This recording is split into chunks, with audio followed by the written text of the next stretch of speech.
Hello friend, আমি Abdur roof তোমাদের সাথে আছি। তো আজকে আমরা দেখবো হচ্ছে বাইনারি নাম্বার। তো গত ক্লাস পর্যন্ত আমরা দেখছি যে পজিশনাল নাম্বার কি। তো পজিশনাল নাম্বার আসলে আমাদের বেশ কয়েকটা ছিল, যেমন ছিল binary, decimal, binary, hexadecimal, decimal, octal. তো আজকে আমরা বাইনারি নাম্বার দেখবো যে কিভাবে বাইনারি নাম্বার আসলে লিখে। হ্যাঁ, তো ডেসিমাল নাম্বার কিন্তু তোমরা সবাই লিখতে পারবো। ছোটবেলা থেকে তোমরা আসলে যত ধরনের ম্যাথ করছো সবগুলো ম্যাথে কিন্তু ডেসিমাল নাম্বার ব্যবহার করছো। তো আজকে আমরা শুরু থেকে বাইনারি নাম্বার শিখবো, এবং বাইনারি নাম্বারটার ইম্পর্টেন্সটা নিয়ে আমি ইনশাল্লাহ আর একটা ভিডিও তৈরি করবো। সেই ভিডিওটাতে বাইনারি নাম্বারটা আসলে কোথায় কোথায় ব্যবহার করা যায় সেটা নিয়ে অনেক কথা বলবো। আজকে আমি শুধু বাইনারি নাম্বারটা কিভাবে লেখা যায় সেটা নিয়ে একটু আলোচনা করছি। তো বাইনারি নাম্বার যার বেস হচ্ছে 10, এটা আমরা এর বেস হচ্ছে 2। তো এটা আমরা জানি। তো এখন 2, দ্যাট মিনস এখানে আমি অভিন্ন সিম্বল কি কি ব্যবহার করবো, অর্থাৎ অভিন্ন ডিজিট কি কি ব্যবহার করবো, 0, 1। আচ্ছা, প্রথমে বলে রাখি যে আসলে আমি বারবার বলতেছি ডিজিট জিনিসটা কিন্তু ডেসিমালের জন্য। প্রত্যেকটা নাম্বার সিস্টেমে তাদের অঙ্কগুলোকে বোঝানোর জন্য বা অঙ্কগুলোকে বোঝানোর জন্য আসলে একটা নির্দিষ্ট নামকরণ করা হয়েছে, যেটা হচ্ছে ডেসিমাল সিস্টেম হচ্ছে ডিজিট বলা হয়, বাইনারি সিস্টেমে বিট বলা হয়। হ্যাঁ, তো এই জিনিসটাকে আমি একসাথে করে আমি রেডিক্স বলতে পারি। যাই হোক, এই জিনিসটা আমার অবশ্যই বুঝতে পারতেছি জিনিসটা কি। আসলে এখানে আমাদের হচ্ছে বাইনারি নাম্বার 0 and 1 এগুলোকে আমি আসলে সাধারণভাবে বলবো বিট। এগুলো হচ্ছে একটা বিট। তো ওকে, তো 0, 1 হচ্ছে বিট বোঝাচ্ছে। তো এখন আমাদের কাজ হচ্ছে কিভাবে নাম্বার লিখতে হয়।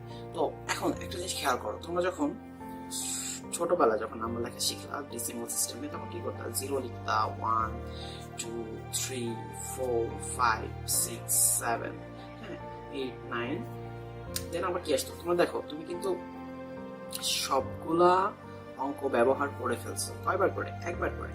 আর কি ব্যবহার করা যাবে? যাবে না। তাহলে কি এখন তোমাকে 2টা অঙ্ক নিয়ে আসতে হবে। তার মানে কি তুমি আর কিন্তু এক অঙ্ক দিয়ে আর সংখ্যা লিখতে পারতেছো না।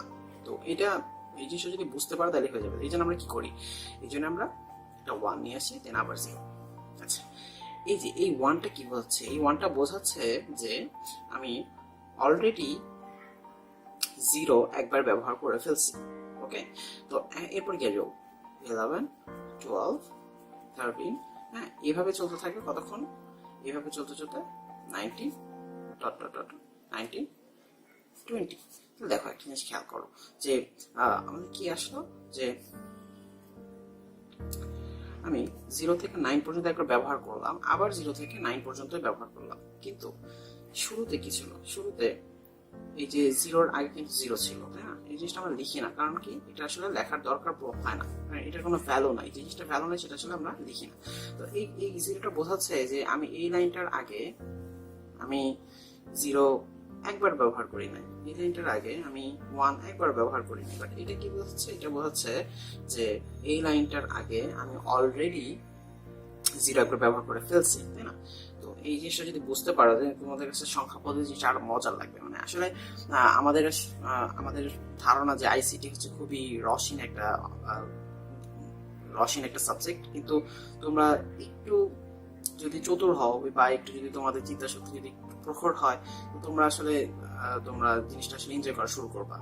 যে জিনিসটা যেভাবে পড়াচ্ছে সেটাকে আরেকটু ডিপ থেকে চিন্তা করবা, দেখবে যে পড়াশোনাগুলো আরো সুন্দর লাগবে। ঠিক আছে, তো এই জিনিসটা যদি বুঝতে পারো তাহলে আসলে হয়ে যাবে। তো এখানে আসলে যে জিনিসটা আমি বোঝাতে চাচ্ছি যে আমি প্রথম লাইনটা খেয়াল করো, প্রথম কলামটা খেয়াল করো। প্রথম কলামে আমি কি করছি? সবগুলো অঙ্ককে একবার করে ব্যবহার করছি। আচ্ছা, একবার করে ব্যবহার করার পর দেখলাম যে আমার আর নাম্বার জেনারেট করা সম্ভব হচ্ছে না। এবার আমি কি করবো? এবারে তো আমি আরো নাম্বার জেনারেট করতে চাই। তো সেক্ষেত্রে আমি কি করলাম? আমি দ্বিতীয় কলামের ভ্যালুটাকে বাড়াই দিলাম। এবার বাড়াই দিয়ে আবার একবার করে ব্যবহার করলাম। এইভাবে আমি আসলে নাম্বার তৈরি করছি। তো বাইনারি নাম্বারটাও ঠিক একইভাবে তৈরি করবো। প্রথমে কি আমি 0 নিলাম, 1 নিলাম, তাহলে কি আমার সবগুলা বিট ব্যবহার করা হয়ে গেছে, তাই না? তো এখন আমার তো তাহলে আরো দরকার, যে আমি আরো চাচ্ছি এই বিটগুলো আরো ব্যবহার করবো। তো সেক্ষেত্রে আমি কি করবো? সেক্ষেত্রে আমরা এখানে তো 0 ছিল আসলে, তাই না? এই 0টাকে 1 বানিয়ে দিলাম। আবার তাহলে কি 1 যেহেতু বানিয়েছি, তাহলে কি আমি 0 আর 1টা আবার ব্যবহার করতে হবে। 1, 0, 1। আইডিয়াটা হচ্ছে কিরকম, আমি আবার বলি। প্রথমে আমি 0 আর 1 নিচ্ছি, তাই না? তো 0 দেন 1। এরপর আমার আরেকটা সংখ্যা লেখা দরকার। আমি ক্রমানুসারে সংখ্যাগুলো লিখবো। তো এটা আসলে 0 লিখলাম, তারপরে আমি 1 লিখলাম। এরপরে আমি কি লিখবো, জিরো এবং ওয়ান তো অলরেডি ব্যবহার করে ফেলছি, এই জন্য আমি এই ঘরের যে ভ্যালুটা আছে সেটাকে আমি এক বাড়াই দিলাম। আচ্ছা, এক বাড়াই দেওয়ার পরে তাহলে কি হলো, এইটাকে আমি আবার লিখতে পারবো, এই সেম জিনিসটাকে আমি কিন্তু আবার রিপিট করছি। তো এই জিনিসটা যদি বুঝতে পারো তাহলে কিন্তু আসলে বাইনারি নাম্বার লেখার কোনো বড় বিষয় না। হ্যাঁ, তো এই যে আমি কিন্তু এই যে এখানে একটা জিনিস তোমরা যদি খেয়াল করো, যে এই যে জিরো ব্যবহার করছি, এরপর আবার ওয়ান ব্যবহার করছি, এরপর আবার টু ব্যবহার করছি, এইভাবে করতে করতে করতে একটা সময় কি আসবে, 99 চলে আসবে। তো 99 যখন চলে আসবে তার মানে কি, আমি আসলে এই সেকেন্ড কলামেও সবগুলো সংখ্যা ব্যবহার করে ফেলছি, সবগুলো অঙ্ক ব্যবহার করে ফেলছি। তো সেই ক্ষেত্রে আমি তখন কি করি, 99 থেকে তখন আমি আবার সুইচ করি 100-এ।